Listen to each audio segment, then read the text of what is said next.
We're back with another episode of the Next Gen Show, where it's my mission to share with you the stories and experiences of the next generation leaders, CEOs, MDs, owners, leadership teams of family-run businesses from around the world. On today's show, I was honoured to be able to pick the brains of Chris Black. Now, Chris is the Managing Director of Sound Leisure, an amazing company that hand makes the most incredible 60s and 70s classic style jukeboxes, and is one of the only two companies on the planet to do that.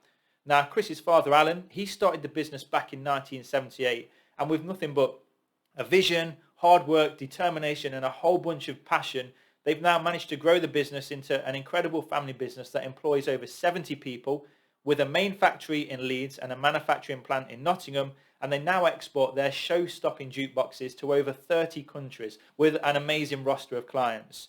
So Chris gives us an amazing insight into how to build a successful family business, and he should know he works with his father, his wife, his eldest son, and his brother, but also an insight into how the company's had to continually innovate and reinvent itself as musical trends have changed from vinyl to CDs to digital and full circle again back to vinyl. So without further ado, let's get into another brilliant business interview with an inspiring, passionate next generation leader, an advocate and champion of UK manufacturing. This is Chris Black. Okay, Chris, so thanks for joining us on the Next Gen show this morning. Really been looking forward to finding out a bit more about what you do, and you probably award for best background so far goes to you. It looks fascinating. Thank you. It's an interesting business, and it's I think we're just lucky because everything we manufacture ends up being cool, so it takes the light off me, which is nice. Well, we know a bit about from your intro about your own journey, what the business does. But before we get into finding out a bit more about that, I've got to say, if anybody has an appreciation for what it takes to craft something like you can see in the background, you've got to head over to the Sound Leisure website and watch the How You Make It video that's on the homepage, because I watched that and, I never realized how interested I was in the creation of jukeboxes, but just seeing how it's all pieced together is just fascinating. And that's at soundleisure.com. So if anybody's got 10 minutes spare, and they want to see the amount of effort and work that goes into creating these, works of art, then highly recommended. Thank you. That's nice. It's, I think, like you say, many of the customers that come to visit us here at the factory, they get a great understanding and appreciation of the work and the passion that goes into every machine. And I think that's the main thing when they leave, with the place an order or whether they don't place an order.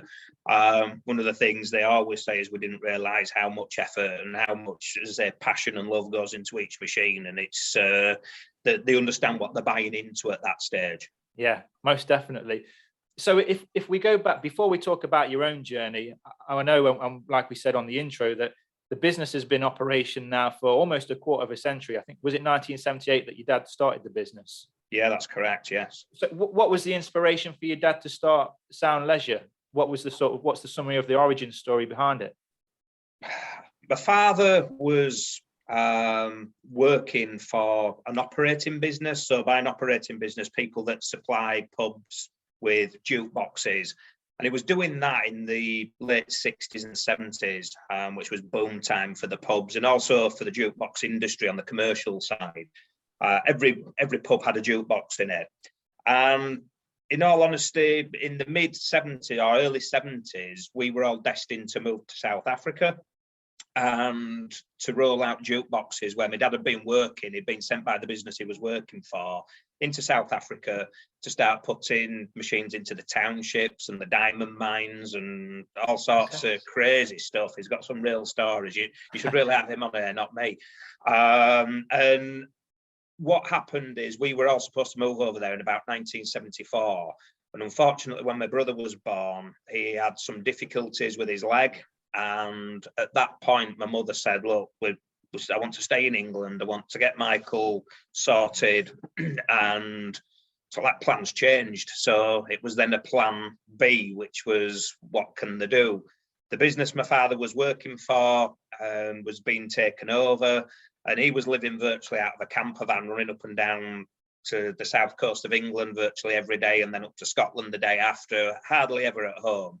And I think the mum with Michael being ill and me as a 4-year-old, I think she was getting to the end of a tether with it all.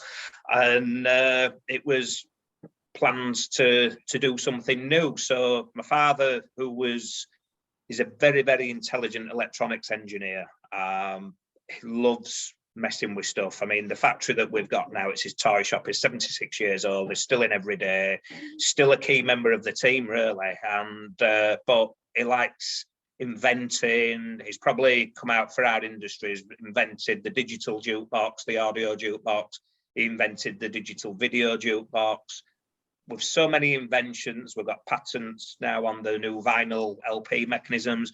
They all call him the mad professor in the factory, but it's just what it does. If he's at home, he's drawing jukeboxes and player mechanisms, etc. So he wanted to get into jukeboxes. I was in jukeboxes, but he wanted to build a British jukebox, which is something really that's never been done. There's been a couple of businesses that set up using components from America. But this is the first time anybody successfully built a British jukebox using sort of like homegrown designs, and kept it going for more than a year, really. So that was the basics. He set up business in Leeds, in Hunslet, and worked for a man called Eddie Moss, who owned a company called Tic Tac Toe, and they imported jukeboxes from Germany. He required somebody to fix the machines because we've gone from valve amplifiers and the older technologies moving into modern processor units that was still new at that time, and not a lot of people understood them, whereas my father did. So Eddie did a deal with my father that if he looked after his jukebox offering, so when he was putting them in the pubs, if anything broke down, they could bring the boards back to my father, he'd fix them. So they did a bit of a deal, and it was the original Dragon's Den, really, which was, you repair these, I'll give you some space in my workshops, or which actually was his loading bay, and then anything you earn on the top of that's yours. You look after mine, you can have a free roof over your heads. And then my father at that point said, look, the main aim for me to do this, though, is to build a British jukebox and supply all the commercial pubs like your Tetleys and your Whitbreads, Green Kings, etc. We need a British built jukebox. So Eddie said, yeah, that's fine, thinking he'd never do it because nobody really managed it. And then in 1979, my father found a company in Germany that was struggling with their jukebox mechanism. They supplied vending machines, so they did cigarette vending machines and drinks vending machines, etc. Massive name in the industry, and they decided to build a jukebox. And in all honesty, they put some effort into it, and they just couldn't make it work. It was so complicated. So my father flew over to see them and said, look, I know what's wrong with this. I'd like to buy the tooling from you, and I'll sort all the electronics and the mechanical engineering side out. And they gave him a price, which I remember correctly, was about £80,000, which back in 1978, we were living in a £3,500 semi-detached house, literally a mile away from where I'm sat now. Wow. But Dad had no money. When he left his former business, he left with about £30 and an old rusty car. So he rang Eddie up and said, right, Eddie, I need 80 grand. Are we doing it? So Eddie said, do you think you can do it? And he said, yeah, I can do it. He said, right, okay, we'll be 50-50 partners. I'll put the cash up. I'll take 75% of the shares to start off with. When your first jukebox leaves the room or leaves the factory, we'll go 50-50. And literally, until Eddie passed away about 6 years ago, there were 50-50 partners. Wow. So it was a massive leap of faith for Eddie.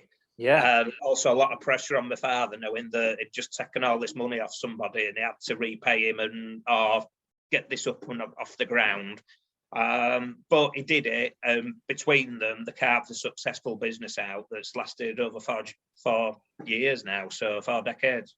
Wow, what an incredible story. And what age were you when your father first started the business back in 1978, 79? Well, it actually started everything I remember, sort of like 77, where we got into the building, and I was running around in shorts. I was 7.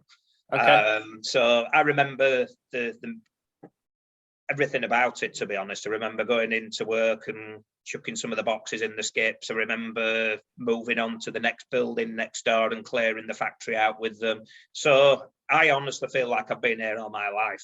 Yeah. So and at 7 as well, it's a long time to think back to, but can you remember, and I don't know if maybe there was, can you remember the difference of what life was like for you and your brother and the rest of the family from your dad being employed for a business to then suddenly working for himself? It's a long time ago, to be honest. And Yeah. all I remember is, once again, not seeing a lot of my dad. Yeah. Because he was working even harder at that point.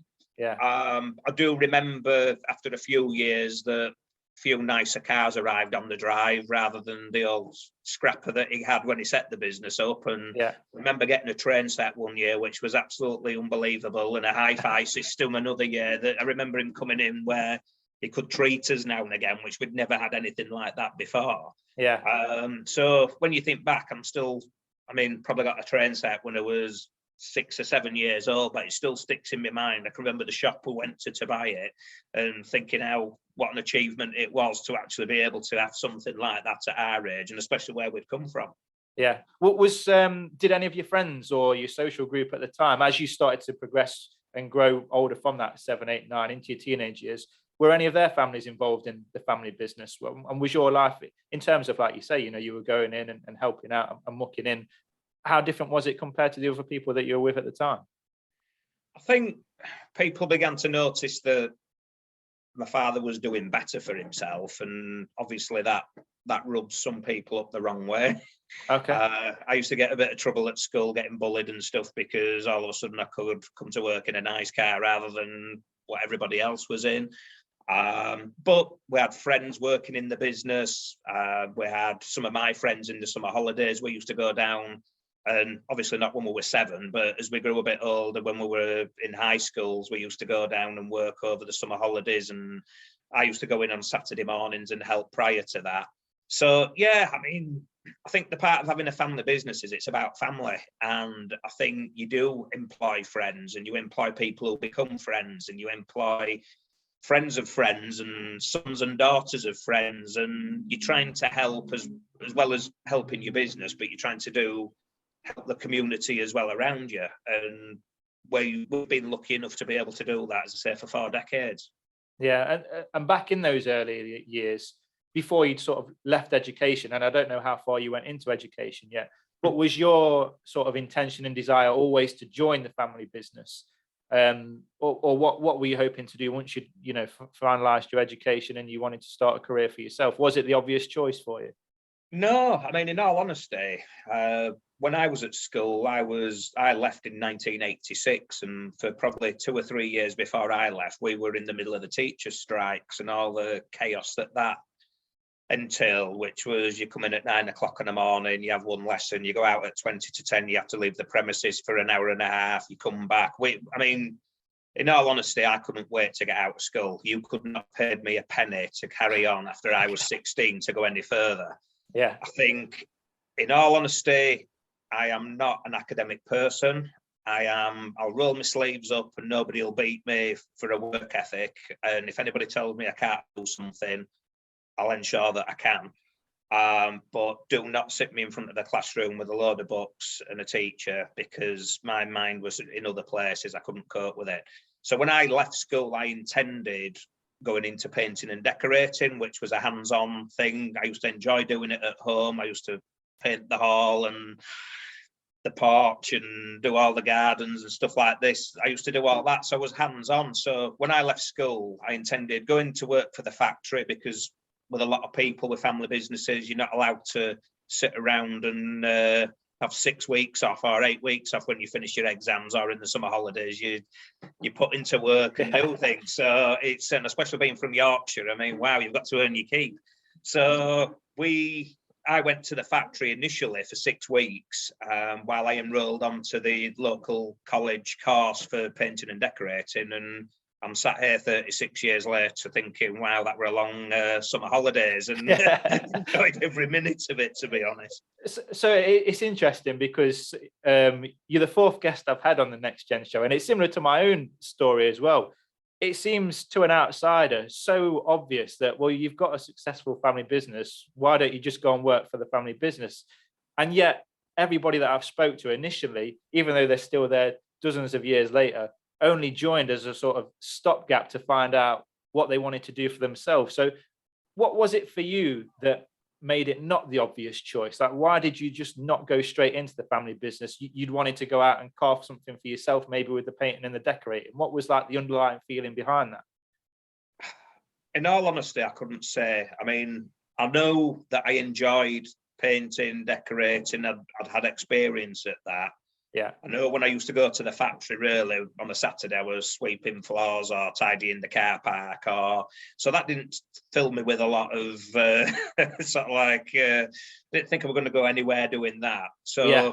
the obvious choice initially was for me to do that. But I remember being in the old battered car that I talked about, going down into Leeds one afternoon, and my dad saying, right, what are you going to do?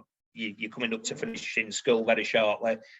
And I told him what I wanted to do. And he said, right, what I want you to do is come into the factory and see what you can do. We've got electronics, we've got design, we've got woodworking, we've got metalworking, we've got sales. You've got so many different areas that you could go into. Why don't you come and try that first and make your decision once you've tried all this? It's a family business. We'd like you to be in it. Come and have a go. And if you don't like it after 6 weeks, well, disappear, go somewhere else. And at least you can say you've given it a go. And that's what I did. And as I say, 36 years later, I'm still sat here enjoying it. Yeah. Yeah. So it sounds like it was obviously the right choice for you. Yeah, it was. And I mean, I think I've personally worked through virtually every department in the building. So started off, initially I was the tea boy. I mean, I was making 37 cups of tea every morning at 8 o'clock and at 11 o'clock and 2 o'clock in the afternoon. I was bringing the sandwiches in for everybody. I went to the sandwich shops. And then in between that, I was packing the machines that were going out or building sub-assemblies. So I did that really until I was about just over 17 and a half, passed my driving test. And then I moved on to the operating division of the business, which supplied the jukeboxes into the pubs. So as soon as I could drive, I moved on to that side and learned about all the mechanical side and the electronic side of the business, of the machines. So it was still vinyl back then. It was vinyl jukeboxes. That was all that was available. And I spent 2 years learning about that. And then CD came out just as I was becoming proficient and in driving to a pub thinking, right, I know what this fault is before I get there. And then CD came out and we started again. So yeah, it was fun. And once again, long, hard days, 7 days a week, but that's what it's about. Yeah, definitely. And there's a couple of interesting points I want to follow on from that. But before we move on to that, you've already talked about the fact that you're not necessarily an academic. You're more a roll your sleeves up and get stuck in and make it happen no matter what. But your dad was clearly, a real entrepreneur, had complete belief in himself. Before you joined the business, had you shown any sort of entrepreneurial spirit back in your younger days? Was that, you've obviously been a huge part of growing a super successful business now. Were there any sort of telltale signs or events that you can think of from back in your younger days that might have given an indication to you were going to be a successful entrepreneur, business owner, MD? In all honesty, I don't think so. I think my younger days at school, as I say, were not the happiest days of my life, through bullying and etc. I went to high school and they worked wonders with me. Thoroughly enjoyed that school. As I say, I didn't want to stay there, but I thoroughly enjoyed my time there.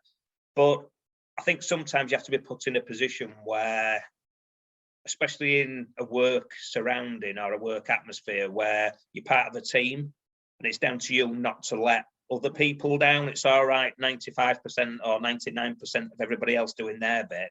But if you don't do your bit and you let them down, I think that's a driving force. And I think that's probably the bit where I started to shine, if you want, where I would not let other people down, and I could put things in place to try and ensure that other people had a roadmap to do things, or just being part of the manufacturing sector teaches you a lot. There's always some adversity going on, and it's always looking at how you get around that, solve that problem, move on to the next thing and make it better. And I think that's what I've learned from the manufacturing side, that you just continuously innovating and changing and making adjustments to things just to ensure that it's a smoother road for building the product or for everybody around you. And I think that's really where it all came from me, that it's just having that passion to ensure that you've got the right products going out correctly every time, on time, and getting involved with all the designs. It's an exciting place to be, and I think that's more I came on later in life than I did early on.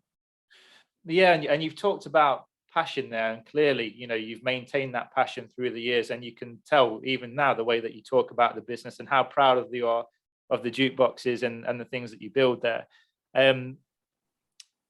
And it's hard to say because there's not really anything to compare it to. But did you feel that you were perhaps more driven and more motivated and had more passion because it was the family business? Or do you think you'd have had that wherever you decided to go? In all honesty, I think that's just my makeup. I think I'd have gone and done it wherever. I'm just lucky enough to have been able to do it for the family business.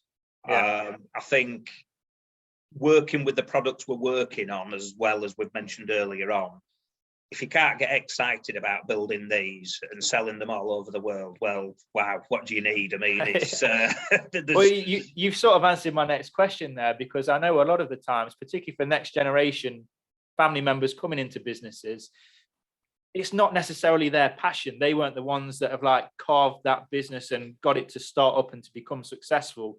But like we've already said, you're clearly so passionate about it decades later. You know, what has kept you passionate after all those years? I think because the business has changed so much in the early years. So from the early 80s, if you think that the first jukebox came out in 1980, which was a vinyl playing jukebox. By 1982, 83, Philips and Sony had come up with this little silver disc. They called it a CD, and I remember it being on Tomorrow's World, where they were buttering it and throwing it around the room, and it was going to be the nothing else could come beyond that. It was the ultimate audio experience. The company then had to produce CD, moved from vinyl. It had spent 2 years, year and a half developing the vinyl, 2 years doing that. And then all of a sudden, a couple of years after its launch, this new technology arrived, which could have really finished the business off very, very early stages. And I think the thing that's kept me passionate about it is that we've always been changing, innovating. We've had different sectors or different divisions come in when times have been tough. And there's always something new and exciting going on. So although you're looking at jukeboxes now behind me that are styled on 1940s and 50s machines, we're probably on sort of like the third or fourth revision of them. So every 10 years, there'll be a new system comes out. And the machines behind me, some of them are vinyl again. I mean, who'd have thought I think the last vinyl jukebox we built, other than we built one for a guy in America in 1996, you could say production really stopped of vinyl in 1992. We thought that was the end. You'd never see a vinyl playing jukebox coming out of a factory ever again. And then back in 2015, we started thinking, and once again, my father was saying, I think vinyl might come back. And then we did a deal with some guys in America, and they were saying, CD sales are dropping, you need to start looking at vinyl. But this is the same time as everybody's moving to digital. Everybody's concentration was going on to digital. So everybody wanted to walk around with it on the phone. All the music in the pubs was on digital jukeboxes. And our industry, the jukebox industry, has always followed what the pubs have done and the bars, etc. Yeah. So people are now saying, oh, well, vinyl's coming back, and thinking, wow. So I remember my dad going into, we've got one of the bays, and saying, right, we're just going to pull this mechanism out of here and just see what we need to do to get it going again. And you look at it now, and vinyl now is nearly up to 50% of our jukebox sales. Wow. We're literally on, I think it did 47% last year, and that's from a standing start in 2017 at 0. Yeah. So It's Wow. so it is all this excitement. We're at, strangely enough, when it says vinyl, we're at the cutting edge all the time of the latest developments. And not only we're building a 45 player, we're now building an LP playing machine. So there's so much going on that it just keeps, it's like coming to work every day and not knowing what somebody's going to come up with today. And we're building new models. We're doing a lot of bespoke machines for people. So we have a custom shop. So some of the stuff that I've seen coming through this week from all over the world for different brands to put into their head offices or to sell commercially through the distributors. There's some amazing products coming through. So there's always a buzz going around the place about, oh, have you seen this? Or have you seen what this one's just happened? Or somebody's just asked us if we can build this. So it's sometimes you just think there should be another day in the week just to try and keep up with it all, to be honest. Yeah. Yes. Yeah. I mean, that's really interesting how you've managed to consistently adapt and almost predict the future and be able to not just survive, but thrive because of it. And I know that your son's in the business as well, your oldest son, which we'll get onto it a bit later on. But if you could, like, what's the lesson behind that you'd want to pass on to your son to make sure that Sound Leisure continues to maintain the success that it's got for the future in terms of that continuous, looking for what's next? If you could summarize it, how would you put it? Wow. I think for anybody coming into not only a family business, any business, I think a family business probably puts more pressure on you, because if you're young and coming into a business, everybody's looking at you as you're part of the family. And I think in some businesses, you'd have a lot of people trying to trip people up to say, well, you're supposed to be sort of like you're the son of, or daughter of, or whatever. And I think what you've got to understand is what your own limits are. And I think you've got to also understand that there's a lot of people out there that are better than you, and let them help you. Bring people in that are better at you at running a factory or designing or accounts or sales or whatever you want to do. Stick to what you're good at. You have the passion for the business and sort out all the, the feel, the look, the team, how you want the business to be run, what it's to be recognised for, and let everybody else. This is from my point of view, because I am, as I say, I'm not the academic, but what I can try and build is a team round us that will appreciate what we do. I can go out into the community and help people in the community. We can support the schools, the colleges, work with the council. We can promote manufacturing. So I think it's to understand where your strengths lie, and don't get, as a family member coming in newly, don't think you're the bee's knees, because you can't be good at everything. And don't get upset about that, because I think, as I said, there can be a lot of pressure on people to think that they've got to be good at everything because they're part of the family. Well, clearly that's not the case. And I think it's for the family members to try and protect some of the younger people coming in as well, because there's a lot of pressure on them to be great all the time at everything and not make mistakes.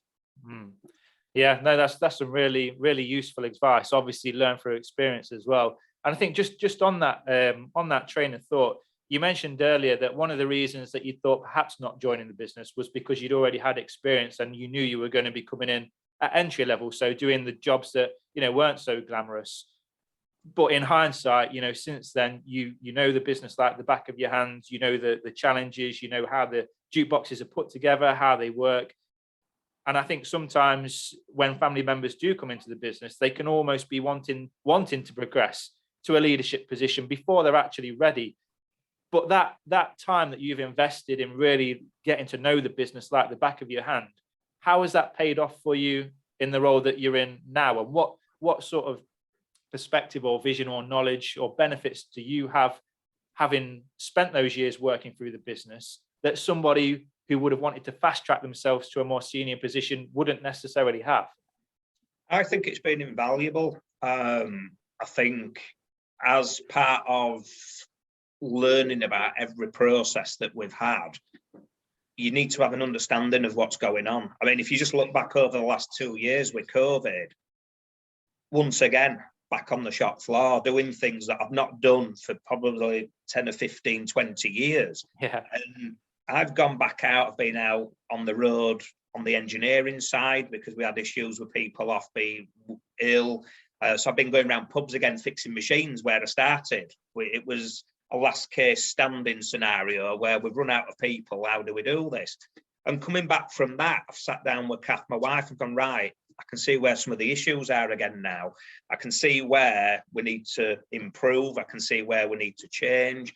And I think on that early part of the journey, that's what you're doing. You're learning about every nut, bolt, washer, and the process it goes from ordering it to coming into the factory, to being manufactured, to packing it, to selling it, to being able to explain to customers why it's a benefit to them, because you know how it works intrinsically, you know everything about the process and you know what we're putting into it. So that helped me massively. And I think if people even do, so what we do now, if we have new starters, we've just had a lad start in the last month. We've literally had him a day in the factory before we even gave him a job. Nice. Said, right, you're going in every department. You come back here and you tell me if you think the job that you've come for is the job you want, or do you prefer to work in research and development, or do you prefer to work in the metal shop, or do you prefer to work in design or manufacturing? And I've got people in the factory now that I am sure when they first came, I can think of one girl in particular that I wanted her in research and development because she's, out of anybody I know, she is set for that, but she doesn't want to do that. She wants to work bolting things together and building mechanisms. That's what she wants. So yeah, she could do A, but she wants to do B. If I'd have put her in A job, she wouldn't be here now. So, and she may progress to that when she's a bit older if she wants, but she might not want to. And that's the thing we've got to understand. Yeah, and she's going to have that benefit of all that hindsight and those experiences from putting the tools together that are going to help her in that research.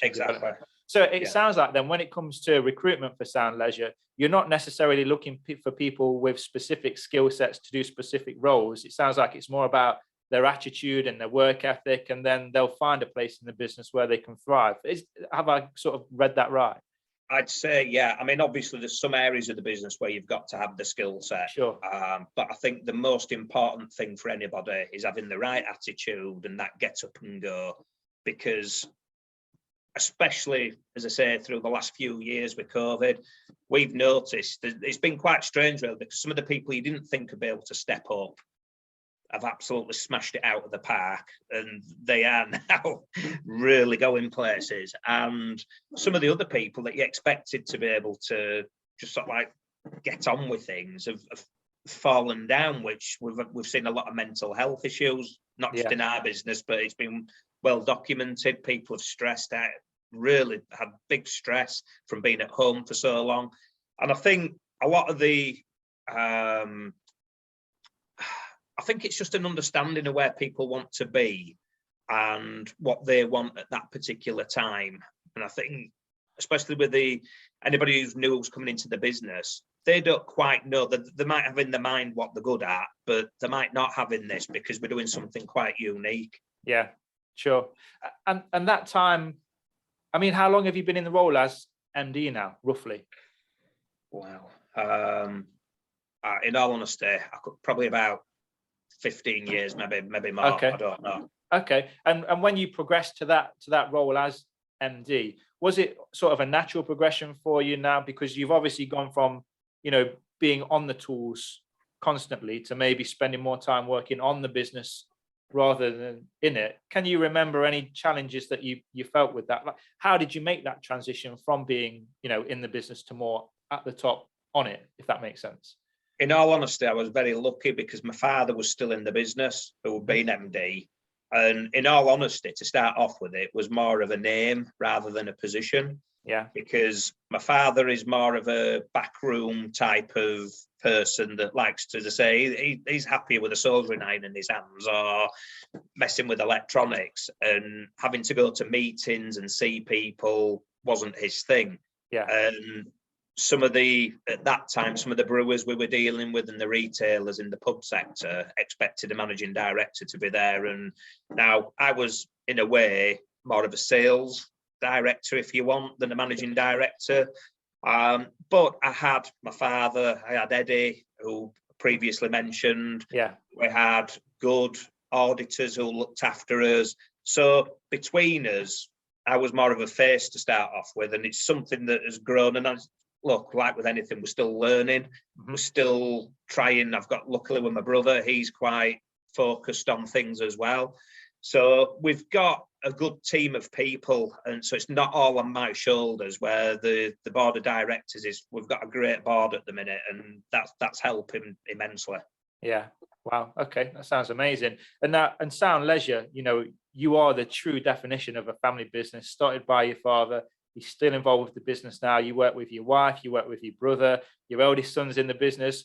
You guys are spending a lot of time together. Now, sometimes that can be a recipe for disaster, but clearly you've managed to get something right, and it's, a real integral part of the business. What would you say to anybody else that's, working in a family business, that's surrounded by the family, that's going home and being with their family? How are some of the ways, whether you've consciously done it or not, that you've managed to make that a success? Wow. I think a lot of it is having people with the same passion, trying to go in the same direction. And really, then it doesn't matter whether it's family or not. Obviously, myself and Kath probably still talk about work a bit more than we should do when we go home on an evening, and we try not to. Yeah. But look, I think we've got a group of people that are all trying to grow the business.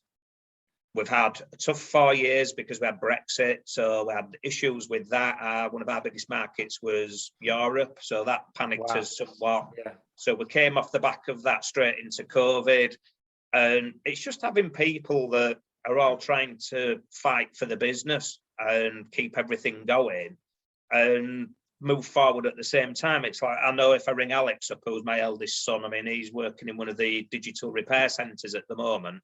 If I ask him to do a trade show, he'll do a trade show. If I need him on an evening, we do a lot of factory visits on evenings and networking events here.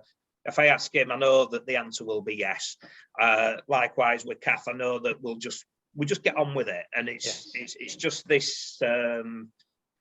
Once again, this understanding of we need to do this because it's about keeping the business going, it's about growing the business, and it's about looking after all the team within the business. And I think that's enough to invigorate anybody to get on with it. Yeah, most definitely. Great answer. Great answer. And from your own experience now of being in the family business, excuse me, the lunch van's just turned up, so if you can hear a tune in the background, that'll stop in a moment. Yeah. Yeah. What would you say are some of the, like, if you could pick a real couple that spring to mind, what for you have been some of the benefits of, you joined the family business and you've been there since. For you, what have you really enjoyed about being a part of that? It's probably hard to say what I've not enjoyed, because I really do love every minute of it. I mean, okay, yes, some days you go home and you think, what the hell are we doing this for? Because it's too hard. But it's like, and I don't think there's anybody out there who's running a business that doesn't sometimes think, I say to my dad, why didn't you just open a fruit and veg shop? It must be easier. But I'm sure if you talk to the guys that run the fruit and veg shop, they'll say the same, that everybody has those days. And I think, look, to me, the biggest thing is to say that this is our business. We're shipping machines across the globe. We're renowned throughout the world for quality products, for innovation, for being world leaders in what we're doing. And that, for me, is all I need. I don't need anything else. It's just to say that this is us, built in Yorkshire, shipped across the world, and that'll do me. That's as much as I need. Yeah, that's incredible. And I don't know if you're going to have anything to answer to this, but are there any, I mean, you've already talked about the additional pressure and the eyes on you as a family member of the business as you're progressing through the ranks, and some people might not deal with that pressure very well. Clearly you did. Are there any other downsides to be aware of for people that are joining the family business that you've maybe experienced, or you've seen other people in the family, in the business experience? I think you've got to make sure you want to be here, because I think sometimes with a family business especially, people can feel like they're locked into it and there's no way out. Yeah. And they might not want to be in the family business, that they might have stumbled in. And I mean, we sat down literally 3 or 4 weeks ago and said, right, what does everybody want now? So we sat down, my brother, my wife, my son, my father, literally said, right, what things move on. So it's probably 5 years since we all sat down and went, what do we want out of this now? Because my son's older, Michael's got younger kids, my dad's at 76, Kath's, I won't give her age away, and then I will get fed tonight. But people do change as things progress. Yeah. So I think it's just not feeling that you're trapped. There's always another option. If people want to get out or do less or do more, fine, help people move it. Not everybody's got to want that same vision of being here 7 days a week, 24 hours a day. Some people might want to work 2 days a week or 3 days a week. Some people have got different commitments. So I think it's just having that understanding and being able to talk about that, and don't feel like you're backed into a corner, because then you get the resentment and then you get, it causes problems. Whereas it's easier to sit down, which sometimes with families is difficult, because you're not talking to a third party who you're not really bothered about. Nobody wants to upset the brother, the sister, the husband, the wife, aunties, uncles, whatever. But that's where it can sometimes become difficult. Yeah, it sounds like you're all really supportive of each other. And like you say, you've just got those lines of communication open at all times. So like you say, it's not building up that resentment or Yeah, we're not saying that it all goes right all the time. And I think that's the thing when you do podcasts or when you put things out on LinkedIn or whatever, you're painting a rosy picture. There's always an underside where you think, wow, we should have done that, or looking back, we could have done it this way, or somebody has had a blowout. But as long as you can all go for a beer afterwards, that's at the end of the day, that's the important thing. Yeah, most definitely. What would you say over the years is the most important lesson that your father's passed on to you, or that you've not that he's necessarily passed on, or that you've learned from either watching him in action, be it something that you learned in the younger days or something that you've learned from him, in the last X amount of years? What if you could pick one thing that you've learned from your father that you feel has benefited you in the business most? What would you say that was? I'd say work ethic. That you don't get where you need to be with playing golf 3 times a week. Yeah, it's you're lucky if you can do that. I think it's having a work ethic. I think it's having ethic. I think it's respect for people around you. And I think that's probably the biggest one, respecting those in the team, because everybody counts, from whoever your class is. Probably there's nobody less valuable than anybody else, because the guy who's designing it, that's all right, as long as the guy who's packing it can get it out of the door. And everybody has got the place, and everybody needs treated in the same manner. And I think that's probably it, really, that you respect everybody around you and treat people how you'd expect to be treated yourself. And is that something that your father sort of proactively tried to instill in you, or is that just something that you've picked up from watching him in action? It's probably something, well, it's proactively been instilled in us through board meetings and how we've looked after people, etc. But I think that comes from his father, because he ran his own business, did a lot of charity work for the local community, etc. So it's probably coming down the line. And if I can pass that through to Alex, and say, look, this is how you need to treat people, because it's not about getting payback. But I'll tell you something that sometimes when your back is against the wall and you can't particularly pay people what you want to pay them because the funds aren't there, or there's some issue somewhere, people remember the good times and in the hard times and will help you. And you get a lot more from people if they feel that you're not just doing this for money. There's a team spirit there, and that's to me is what it's about. It's just trying to look after everybody, and if the business makes money, they make money. If it doesn't make money, we all take the hit, type of thing. And I think we've all got to just try and get through difficult times sometimes, as we have just done. Yeah, most definitely. What would you say, looking back over the years, of which there's been quite a few now, what would you say has been your proudest moment, if you could single out one? Oh, wow, tons. I think probably we had a visit by Princess Anne about 2 years ago. and we flew distributors in from all over the world to come and meet the royal family type of thing, and that was an amazing day. We had probably over an hour on site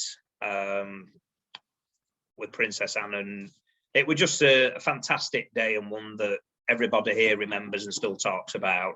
The distributors thought it was amazing, from coming from France and Dubai and all over the world, Austria, and I don't know where else they came from, but I know we had about 60, 70 people here. Wow. And it's just days like that where you think, wow, we're set up here in Yorkshire. And shipping machines all around the world, but actually being recognised for what we've done for the industry and what we've done for the region for the last 40 odd years. But selling machines to America, which is where it all started. I mean, jukeboxes came from America, another milestone moment, but I'm equally as proud now that we're shipping machines to China and absolutely smashing that market at the moment. So yeah, you've really flipped the script there, because usually it's us importing from China. So to well, have it the way around. And as a child, I remember everything, all the cars and everything we got came from China. It feels so strange sending stuff over there now. So, and that's it. So look, we're proud every day we open the door, to be honest. It's and as I say, getting through this last 4 years has been a hard slog, and we've felt like it has been a real roll your sleeves up time, not just by me, but everybody involved. And there's some days where you've come in after COVID virtually in tears, thinking, wow, we've actually got through this, because 2 years ago it didn't look like we would do. Yeah, wow. And it sounds like I've picked up on a couple of things that you've said, that as well as, you know, having an amazing family business and supporting the people that are in the business and helping them to thrive and grow, that's something that is, I'm guessing, is also, you know, a passion of yours, is contributing towards the local community. So how has Sound Leisure helped you, you know, give back to, you said you really helped the region, and I know you're passionate about working with apprentices and you know, pushing manufacturing. So what's some of the work that you do around that? Well, I think we're sort of one of the founding, we joined the Leeds Manufacturing Alliance from its inception, which is Leeds City Council, the Chamber, the LEP. And when I was at school, so mid-80s, everybody was being told you had to go to university. If you didn't go to university, really, you were frowned upon, you were looked down upon. And I remember Leeds growing from a small city to where you look around now, it's skyscrapers everywhere, and we've got solicitors coming out of our ears and accountants coming out of our ears. We've got great shopping centres, we've got great bars, restaurants, hotels. But what gradually happened is manufacturing slowly closed down. Yeah. So where the business was originally set up back in Hunsley, I mean, that was a massive area of foundries and metal plating companies. They were building trains, they were building buses. All that has slowly disappeared. And what everybody's realised probably 5-10 years ago now is that without manufacturing things, we're in a bit of trouble. And I think the last few years has really proven that, and not manufacturing in the UK is an issue. Mm-hmm. So the council got together with a big group of people and said, look, we've got to start addressing this now. There's people coming out of school and they don't quite know what they're doing. Everybody is going to university. And don't get me wrong, I've got 2 lads, and Alex, as I say, in all honesty, if he'd have said to me he's going to university, Alex is the same as me. He's a worker and he'll get things done. If he'd said he's going to university, I might as well throw money off the building roof. He's got a brother, Edward, who has got the work ethic, but he's also academic. Mm-hmm. If he doesn't go to university, I'll throw him off the building roof, because it's a complete waste of time. Yeah. He needs to go, and he will do that. But it's horses for courses. Everybody has got their niche, mm-hmm. and people shouldn't be looked down upon for doing an apprentice or apprenticeship or going to a college or going into business, because there's a lot of people out there that never went to university. My father's one of them. He left school with nothing. We're told that he'd never make anything of himself, and is dyslexic, etc. And he's built sort of like a business that's turning £4 or £5 million a year over every year and growing again. And I think the work that we're trying to do with the Leeds Manufacturing Alliance and the Leeds Manufacturing Festival is important, because what we've realised is we're going into schools, we're going into colleges, and we thought we were going to have to convince the students that they needed to look at manufacturing. What we actually needed to do was convince the teachers that manufacturing was a place that people can work, because teachers go to college, they go to school, they go to college, they go to university, they go back to school. Everything is centered around, this is the way that you have to live your life. And it's destroyed some kids and it's made some kids. But what we're saying is there's an option out there. So we're working closely with the UTC, the Technical College in Leeds, and we have tours around the factory. Kath was down there last week doing a day of job interviews, so just running interview process so people know what to expect. We go to the open evenings. We've had the apprentice awards ceremony was held here on Thursday evening last week. We had over 50 people here in the factory, so that's all part of the Leeds Manufacturing Festival. So we're part of the team that sets up or helps to run the apprentice fair in Leeds that's held at the arena. So we're working with local schools, we're getting involved with local community projects. So there's heydays down at Leeds Playhouse where we lend them jukeboxes and go and talk to people that have retired. We're getting elderly.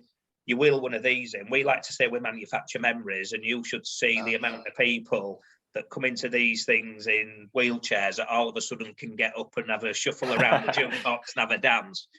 They inspire people to remember the childhoods or the good years. And we get involved with things like that. I mean, there's so many things that we try and do with the colleges and schools, and we even help set curriculums at the UTC where they build machines or they build projects based on the jukeboxes. They've just built radios. So you name it, we'll give anything a go. We just try to encourage as many people. Sounds like you're doing a lot of good and giving a lot back to the community as well. So it sounds amazing. I think it's, well, yeah, you say giving back to the community. It's what we're trying to do really is, yes, if you look at it that way, we are. But what we're trying to do is just show kids that are coming through school that there's options out there, and they don't all have to say university on it, because you can learn a skill. We've got 2 lads now that are in the wood shop. They joined us, one of them only, I think it was 2 days before he was 16, that are doing a furniture making course. Well, they're doing the level 3 furniture making course at the age of 19. These guys are going to be so skilled when they finish this course. Even if we fell off a planet, they have got a job for life. They've got a career for life. And it's things, seeing people come in who are very timid, who are very shy, straight out of school, to go on to now these, especially these 2 lads, appearing on TV, they're doing radio. If anybody comes around the building, they're not scared to go in front of the camera. So it's not only they're building the life skills up, not only they're building the physical skills up. And that's nice to see. And that's a skill that they can take with them anywhere in the world, and there'll be a demand for it, won't there? Like the world is literally their oyster. Yeah, 100%. Yeah. Okay, so I've just got a few more questions, Chris, because I'm conscious that we've already coming up to an hour, and I could literally sit down and talk to you all day about this because it's been fascinating so far. But I know you've got a lot on. So just a couple more questions before we wrap up and find out more where we can find you guys online, and if anybody wants to have one of these amazing showpieces, where to find out more. But if you could go back all those years now, and you had the opportunity to visit Chris at 16 years old, almost like the ghost of Christmas past, who was maybe a bit unsure about where he wanted to take his career. He was thinking of going down the painting and decorating route, but he had this family business, and you could just pass on one piece of advice that you think would see him do the best, what would you say to him? Well, other than be rubbish at making tea, because that could have saved me some pain for about a year.